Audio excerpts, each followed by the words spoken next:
আবারও নতুন ভিডিও নিয়ে চলে এলাম।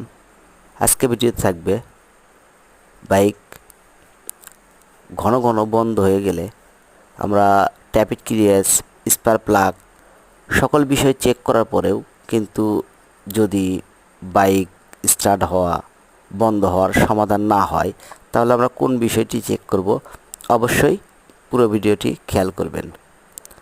আমি এটাতে কয়েকটি কাজের এই বাইকটির সমস্যার সমাধান করব।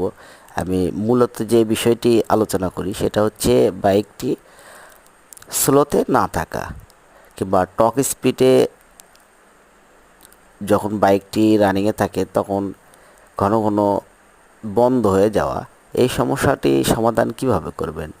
আমি যে এসি ইনজেক্টরে পাইপটি দেখাই, এই পাইপটা কিন্তু অধিক পরিমাণ ময়লা জমে গেছে। এটা যদি জাম থাকে তাহলে সেক্ষেত্রে আপনারা যতই চেষ্টা করেন এই বাইকটি বন্ধ হয়ে থাকার সমাধান করতে পারবেন না। অবশ্যই এই বিষয়টি খেয়াল রাখবেন।